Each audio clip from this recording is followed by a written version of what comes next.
There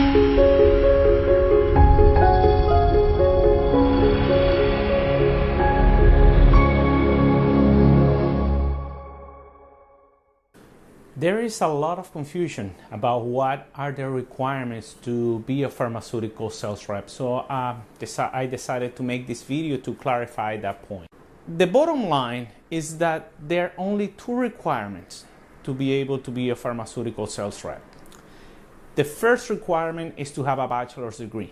It doesn't matter in what topic, what area you got the bachelor's degree. As long as you have a bachelor's degree, managers will interview you. If you don't have the bachelor's degree, it doesn't matter what are your qualifications, because you will not be able to come to the interviews and be considered for the position.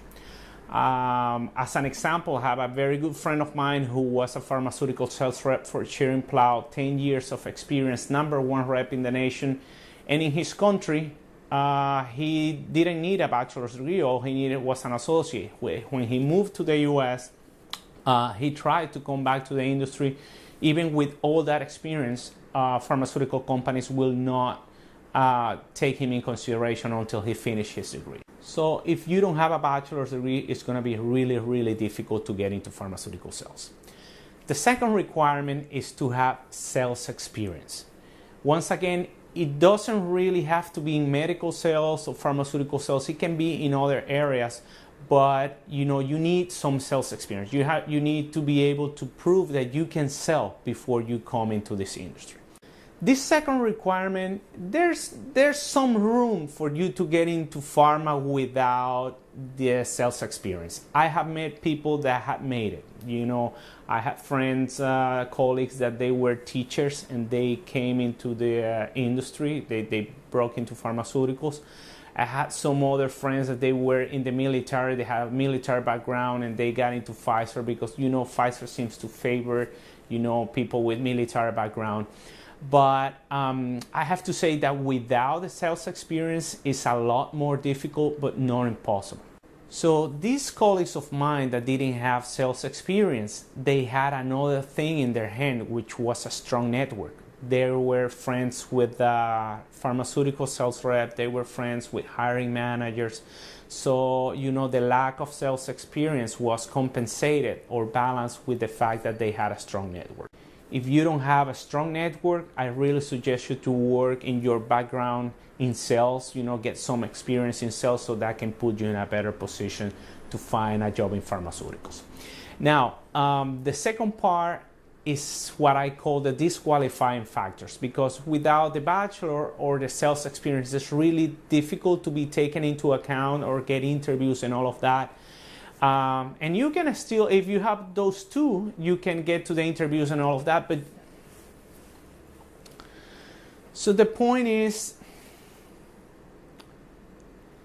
the second part of the equation is what I call the disqualifying factors, because without sales experience and the bachelor's degree, it's going to be really hard to get an interview.